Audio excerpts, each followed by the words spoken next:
On Monday, April 8th of 2024, the United States will experience an event so rare and unusual that several areas have already declared a state of emergency. As you probably know, the event we're discussing in this video is the upcoming total solar eclipse on April 8th, 2024. But what makes this eclipse so special? Even if you've already watched tons of videos about the upcoming eclipse, I'd encourage you to watch till the end because I can guarantee you that some of what we'll be discussing will be information that you've not heard before. Before we get to that, let's start with the basics. Pay close attention to all the numbers mentioned in this video. The total solar eclipse of August 21st, 2017 crossed 14 states in the US, beginning in the northwest and ending in the southeast. The path of totality fell within a narrow corridor 70 miles wide. It passed through 7 cities named Salem, which just so happens to be the original name of Jerusalem in Israel. The name Salem is derived from the Hebrew word shalom, meaning peace. The maximum area of totality was an area with a 7-mile radius including Little Egypt, Lake Egypt, and Giant National Park. This area also encompasses a lake which bears the name of our first reference to the devil that we'll see in this video, the Devil's Kitchen Lake. Also in Little Egypt, the last city through which the 2017 eclipse passed prior to reaching totality was Jacob, Illinois. The name Jacob comes from the Hebrew Yaakov, which has several vastly different meanings. One meaning for the name Jacob is "may God protect," which certainly has some interesting implications to the context of this video. Jacob can also mean to follow or be behind. Lastly, another one of its meanings is deceiver. Sometimes Satan is referred to the deceiver, but I'd be extremely hesitant to consider this meaning for Jacob as another reference to the devil. But more importantly, God would later change Jacob's name to Israel, which means wrestles with God. And of course, the man Israel would later have a nation named after him, with the capital city Salem, later changed to Jerusalem. If you haven't picked up on it yet, the 2017 eclipse is strongly tied to the number 7, as well as multiples of 7, including 14, 21, and 70. But get this, the year 2017 in the Hebrew calendar is year 5777. Never ignore a coincidence, unless you're busy, in which case always ignore a coincidence. Biblically, 7 is the number of perfection. It's also associated with the completion of something, often signaling the beginning of something else. Keep all of this in mind. Now let's discuss what's been dubbed as 2017's twin sister eclipse, which just so happens to be 7 years later, here in 2024. The upcoming total solar eclipse on April 8th, 2024 will cross 13 states in the US according to most sources. Other sources include small portions of Tennessee and Michigan, making a total of 15 states. The eclipse will begin in the southwest and end in the northeast.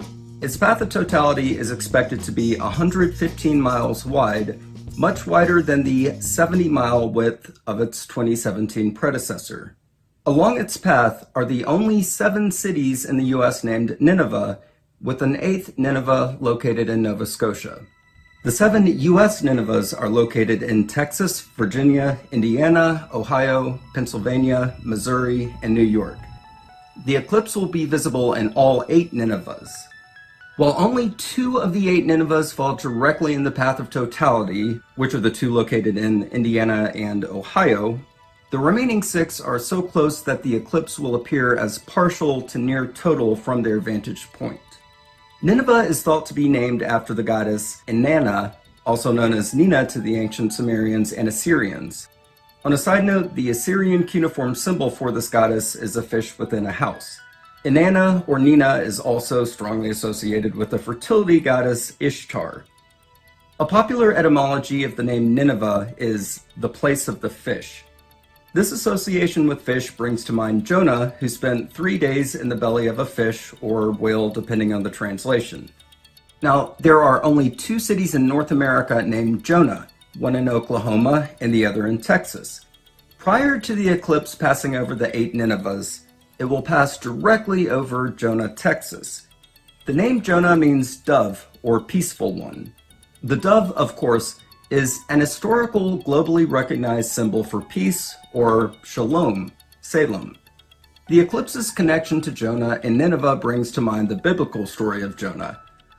God commanded Jonah to travel to Nineveh to warn the inhabitants to turn from their wicked ways or face destruction in 40 days. Jonah refused to go to Nineveh and got gobbled up by a giant fish. We'll touch more on the Jonah story later in the video. The paths made by the 2017 and the 24 eclipses form a giant X over the country. The X converges over Carbondale, Illinois, in a region known as Little Egypt. As we zoom in further to the point of convergence, we find Devil's Kitchen Lake, our first reference to the devil. But things get even stranger when we zoom into the exact epicenter of the X formed by the two eclipses. It's a lonely road seemingly in the middle of nowhere, but its name just so happens to be Salem Road. On April 4th, 2024, 4 planets will align on the same side of the Sun as Earth. According to Starwalk, an astronomy app and developer, Venus, Mars, Saturn, and Neptune will be visible. Here we have a strange recurrence of the number 4. So, on 4/4/24, 4 other planets will align with the Sun. 4 days later, on April 8th, we have the Great American Eclipse. Furthermore, a total eclipse can only happen because the Sun and the Moon appear to be the same size from our vantage point. This is because the Sun is 400 times larger than the Moon, yet incidentally happens to be 400 times further away from the Earth than the Moon. Does this connection to 4 mean anything? I don't know. There are also several connections to 40. With respect to the dove, the meaning of Jonah's name as well as a representation of Shalom, in Genesis 8, Noah first released a dove from the ark 40 days after the mountaintops became visible. Jonah's warning to the Ninevites involved 40 days. Incidentally, the Ninevites did repent, thus sparing them from destruction. There's another interesting 40 that directly ties Egypt to Israel. After being freed from Egypt, but prior to their entering into modern-day Israel, the Hebrew people wandered through the desert for a period of 40 years. Shifting gears, our next reference to the devil comes in the form of a completely different celestial event that, against all odds, just so happens to perfectly coincide with the eclipse on April 8th. The Devil's Comet has an orbital period of approximately 71 years, and it will be closest to the Sun on April 8th. If you happen to be in the path of totality, you may get a brief glimpse of the Devil's Comet during the eclipse, as the blinding light coming from the Sun will be temporarily blocked out. It will be closest to Earth 13 days later on April 21st. The last time the Devil's Comet passed by Earth like it will in 2024 was 70 years ago on September 4th, 1954. The comet got its name due to its 2 tails resembling the popularized conception of the devil having 2 horns. Scientifically, the Devil's Comet is known as Comet 12P PONS-BROOKS. Next, let's discuss how the eclipse of 2024 relates to Nisan 1. For reference, in the Hebrew calendar, Nisan is the 7th month of the civil year and the 1st month of the ecclesiastical year, signaling both the end of one thing and the beginning of something else. Also known as the month of spring, it was when the Hebrew people were freed from Egypt. Nisan also represents a time of declaration of faith, a time of miracles, and a time to go to war. Nisan 1 falls on Tuesday, April 9th of this year, being 2024 according to the Gregorian calendar we use, or year 5784 according to the Hebrew calendar system. However, the Hebrew calendar system uses sunset to mark the end of one day and the beginning of another, whereas the Gregorian system uses midnight as a separation point from one calendar date to the next. As such, the first day of Nisan actually begins at sunset of the Gregorian calendar date of April 8th, 2024, the same day as the eclipse. Out of curiosity, I wanted to see how the beginning of Nisan 1 in Jerusalem lined up with the eclipse's totality over Little Egypt in Carbondale, Illinois. This took me a while to work out. Admittedly, it was kind of a pain in the butt, but totally worth it. Here's what I found. On April 8th, the sun will set over Jerusalem, marking the beginning of Nisan 1 at around 7 p.m. local time. In Carbondale, Illinois, this would be 11 a.m. local time. The eclipse will reach totality over Carbondale at around 2 p.m. local time. So the eclipse will darken out Little Egypt almost exactly 3 hours after the beginning of Nisan 1 in Jerusalem. Jonah spent 3 days in the whale, Jesus rose on the third day, and the eclipse darkens out Little Egypt on the 3rd hour of Nisan 1 in Jerusalem. Interesting. But let's take things one step further. 3 hours is 60 minutes plus 60 minutes plus 60 minutes. What I'm hinting at should be fairly obvious. Could this be yet another possible reference to the devil? If you think it is, you may very well be right. But if this is nothing more than mere happenstance and the result of slicing and dicing numbers, then you might be falling victim to confirmation bias. Personally, I don't really have an opinion either way. I'm equally open to either possibility, but I do find it interesting. Now that we've discussed the total eclipses of 2017 and 2024, let's add one more to the list. On October 14th, 2023, an annular eclipse passed over Oregon, moving southeast through Texas. The date is interesting because here we have another connection to both Israel and the number 7. This eclipse just so happened to mark the first week of Israel's war with Hamas. 7 days of Israel at war. When the path of the 2023 eclipse is added to the map, we see the formation of something resembling a lopsided capital A, but an ancient Israelite would immediately recognize it as the first letter of the Paleo-Hebrew alphabet, ALEPH. While we're discussing Paleo-Hebrew, let's take another look at the map before we added the 2023 eclipse. Remember that X? This symbol to an ancient Israelite would be recognized as Tav, which would loosely equate to our letter T. Tav is the 22nd and final letter of the Paleo-Hebrew alphabet. Aleph being the first and Tav being the last brings to mind its Greek equivalent Alpha and Omega, which was another name for God in the New Testament. Alpha and Omega, of course, are the first and last letters of the Greek alphabet. As we've already seen so many references to ancient Israel, isn't it interesting that Alpha and Omega are spelled out in the ancient Hebrew alphabet? I also find it interesting that it requires 3 eclipses to spell out the name of a 3-part God. Could all this be nothing more than a combination of confirmation bias and coincidence? I'll let you be the judge of that. Speaking of confirmation bias and coincidence, I'd like to say a few things. When we're dealing with things like cryptic prophecy, numerology, and attempting to interpret signs in the heavens, it's prudent to remember that things can be very easy to misinterpret. If you look hard enough, it's not hard to find something that seems to have some kind of significant meaning when in reality there is none. Case in point, look at all the failed predictions made by those claiming to have figured out the date of the rapture. Every time I drove by a sign like this, my blood would absolutely boil. In addition to this being a prime example of misinterpretation and confirmation bias, these people were certainly no biblical scholars. If they were, they'd know that Jesus himself said in Matthew 24:36 that even he didn't know the time and date of his return. Only God the Father knows. Every time I saw someone holding a sign like this, I wanted to just walk up and say to them, "Who died and made you God the Father?" But I digress. As we delve deeper into the increasingly murky waters of deciphering and interpreting signs surrounding April 8th and beyond, take the information provided in this video with a grain of salt. As I always like to say, be an open-minded skeptic. With that said, did you happen to pick up on anything that seems to represent reversal or shows up in reverse order? I did. One of Jacob's meanings is to follow or be behind. Yet the eclipse passes over the city of Jacob just before reaching totality.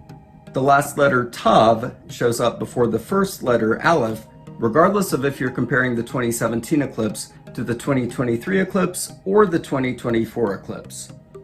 Lastly, Nisan represents an end followed by a beginning. Does it mean anything? I don't know. Maybe I'm reading too much into it. Now let's talk about the constellation CETUS, the whale constellation. CETUS will be directly overhead during the eclipse on April 8th. Obviously, this has been interpreted by many to be yet another sign linking Jonah to April 8th. Additionally, some believe there was a total solar eclipse just before Jonah warned Nineveh to repent. While this may very well be true, it is proven difficult to scientifically validate. Either way, considering all the previously mentioned factors linking Jonah to the upcoming eclipse, it's easy to see why so many people are calling this the sign of Jonah that Jesus spoke of. However, the sign of Jonah was a prophecy that Jesus made about himself. This can be found in Matthew 12, verse, interestingly enough, 40. Just as Jonah was in the stomach of the sea creature for 3 days and 3 nights, so the Son of Man will be in the heart of the earth for 3 days and 3 nights. So the prophecy of Jonah was fulfilled 2,000 years ago when Jesus rose from the grave. Now, why are so many states declaring a state of emergency? Well, the answer is fairly mundane. The drastic influx of tourism could place a heavy strain on local infrastructure. Traffic congestion could potentially cause supply chain issues, hence the recommendation to stock up on food and other necessities, as well as a delayed response time for emergency services. Additionally, the eclipse may cause temporary issues with air travel and cell service. Obviously, the eclipse could cause problems with solar power as well. Given all of this, there is some cause for concern, and it's always best to err on the side of caution. Contrary to rumors on social media, I could only find one county and one state that requested the National Guard. This would be McCurtain County in Oklahoma. So you may be wondering why these same precautions were not taken during the 2017 eclipse. It's a good question. While I can't give a definitive answer, I have to wonder if these precautions may be the result of lessons learned during the last total eclipse. What do you think? You may have noticed that I haven't even mentioned the new MADRID fault line. There were so many other things I wanted to cover in this video. Unfortunately, I've run out of time because I am way behind on my taxes, so I need to wrap this video up. I do plan to revisit this topic, but it will have to be sometime after the eclipse. I have never taken so many notes for one video. I was absolutely blown away by how freakishly this relates to other eclipses and events throughout history, the Hebrew calendar, biblical numerology, natural disasters, specifically earthquakes, wars, plagues, famines, and so much else. Believe me when I say, I have just barely scratched the surface in this video. I've linked several other videos in the description that are well worth a watch. While I'd recommend watching all of them, I strongly recommend watching the first 2 on the list. I hope I delivered in my goal to bring you something that you haven't heard before. Let me know if so. Which of the discussion points are you just now hearing for the first time? I'd like to end by saying this. It's very possible, if not probable, that some of the examples we've discussed in this video could be chalked up to nothing more than mere happenstance. While I do believe this relates to end-time prophecies, I don't believe we're at the very end quite yet, nor do I believe we should approach April 8th with a spirit of fear. However, in my opinion, and I stress, in my opinion, there are just way too many things going on here for the overall picture not to mean something. But specifically what and when, I can't say. I'm just some random dude with a laptop who loves looking for patterns and the never-ending pursuit of trying to figure out how all the dots connect. Nothing more.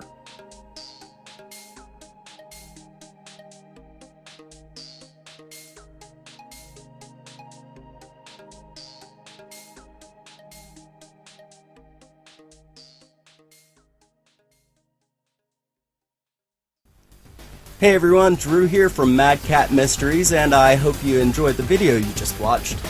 If you did, you can click on the subscribe button below. I'd appreciate it. Thanks so much for watching, and we'll see you next time.